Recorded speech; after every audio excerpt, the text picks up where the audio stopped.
Lindsay here again. Have you ever felt frustrated or angry with your healing process? If so, you are not alone. And today I want to share with you an email one of our readers sent in that you could probably relate to. I know I did when I was struggling with my own healing process. It was something that I also went through. So the reader says that they're feeling very frustrated. They say, I think I'm on the 4th bottle of Mucosa Calm and still have a lot of bleeding and a lot of mucus. I'm taking 3 times a day plus 3 at bed. I was taking the Natrum probiotics, but it seemed to make everything worse. I changed back to VSL3 probiotics and things have calmed down slightly. I've also tried the Healing Enema Kit for about a week, and I tried one probiotic enema. The probiotic enema tripled the amount of mucus in each bowel movement. I guess I'm pretty sensitive to those, which is strange because I was taking them for a while before Natron. So the reader continues, anyway, I don't know what to do. This flare has been almost a year and I'm just exhausted with it. I'm still going to continue with it for now and pray it gets better. So when we read emails like this, there are several things that we at LTYG can kind of brainstorm or troubleshoot, because for the number of physical things this reader has going on here, certainly there could be seeing some more improvement with things. So let's take a look at these 9 possibilities and see if we could determine why our reader is not healing faster. And of course, you can apply these exact same explorations to your own healing journey. So number 1, according to Jeannie, the first thing she would do if she were in the reader's shoes is check the timing of the supplements. You want to ensure they're not interfering with each other or hindering the healing process. You also want to check that you're not taking something perhaps hidden in one of the supplements that causes bleeding, like a betaine HCl. Now, Jeannie knows how difficult it could be to set up your supplement schedule. So I'm going to go ahead and drop some helpful resources in the video description below that she's created to help you navigate confusing supplement schedule. Honestly, in my personal experience, I cannot emphasize enough how important it is to look at this. There were certain supplements that I could not take alone, but together or with food, I could tolerate them. So what Jeannie's saying is 100% true. For example, when I was having a really hard time taking WOO, wild oil of oregano, I would take food within minutes to minimize the Herx reaction. Now, although it's best to take WOO on an empty stomach 20 minutes before you eat, my body just could not tolerate that. So I slowly worked my way up to the full 20 minutes before consuming food. So this is an example of how you can adjust. Number 2, this reader may need to go on a completely liquid diet and actually lie down horizontal until her bleeding stops. Doing the Healing Implant Enema and Jeannie's Wild Oil of Oregano protocol at the same time.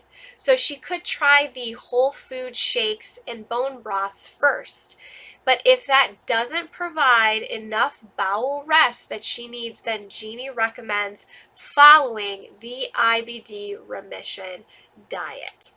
Number 3, if she hasn't done Jeannie's Wild Oil of Oregano protocol, then that would be her first recommendation for her to try. It could take a really long time to see results from probiotics alone. So the reader needs a potent antipathogen to kill all of those nasties going on in the gut. Now, if you're interested in learning more about Jeannie's wild oil of oregano and her protocol, I've included more information in the video description below for you to check out. Number 4, the reader doesn't mention whether she is taking any drugs or not. Now, Jeannie has often advised that any drug can directly counter the effects of these healing protocols. For example, the birth control pills or steroids both make it very difficult for good bacteria to colonize in the gut.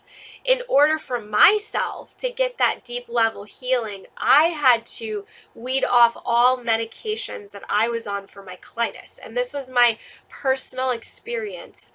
And of course, I had the support and guidance of, medical professionals. So it's always advised on this topic to consult your doctor, of course. But Jeannie and I found that meds made us have more reactions and side effects. So if you're currently taking any medications, perhaps take a closer look to determine if any of these are contributing to your symptoms. Number 5, for our reader, her top major stressor and dis-ease element may not be physical. So as Jeannie often mentions, it's important to look closely at the emotional situation and component. So if this reader's body was speaking on her behalf to her higher self, what would it be saying? What would be the message her body is trying to deliver through these symptoms? Maybe she needs to change a relationship, change jobs, careers, move somewhere else, etc. And until she listens to her gut and and takes actions with her inner guidance, her body may not heal. So as many of you know, addressing the emotional roots of disease was a huge game changer in both my own and Jeannie's healing journeys. We had to address our emotional wounds to get that deep root level healing. Now, in hindsight, you could look at IBD as a gift, one in which your body tells you that it needs attention. And when you listen to it and address what is lying underneath, then a big release can occur, aka healing. Number 6, is the reader simultaneously using a mind-body therapy where the emotional is integrated with the physical tissues of the body? So again, long-term dis-ease like this needs the support of gifted, healing professionals. And Jeannie's favorite therapy, which integrates this mind-body connection, is her laser tapping. After a 10-session package with an EFT tapping therapist, that changed Jeannie's life. And then she took the practitioner tapping training for EFT back in 2010. So then she tapped herself into wholeness every day for 2 solid years, as much as since she had so much emotional, spiritual, physical, psychological things to clear. And then Jeannie created the laser tapping course as a resource for her friends and readers, which is a way to access this super powerful healing technique without having to pay a therapist, like $150 every single time that they needed help. So her and I both highly encourage you to join her for a free session at the link in the video description below. And it honestly has been a game changer for me. I practice laser tapping regularly and I just enjoy it so much. So number 7, is our reader giving herself time and space to heal? Or is she simultaneously working full-time, caring for her family, aging parents, or whatever, going to school, or perhaps something that requires a significant output of time and energy? It takes a lot of energy to heal. So especially if you're having blood and things like that, or even a clot alone to heal.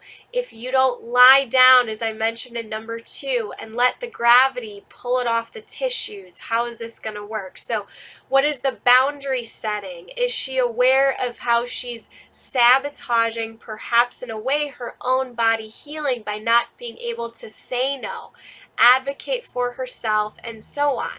So again, these are common saboteurs that people with chronic illness tend to have. So these need to be investigated and released to be transformed. Realize point number 7 was a big shift for me. I had to prioritize my healing above everything else. You can't fill someone else's cup if yours is empty. Number 8, is our reader sure the blood is coming from the colon and not from hemorrhoids, either internal or external, or from the rectum? Perhaps she has an anal fissure or proctitis. These would require different treatments, but all targeted to the rectal area and not the colon. So that would be something our reader has to check into. Number 9, perhaps is she doing 1 or 2 of these things we mentioned at a time?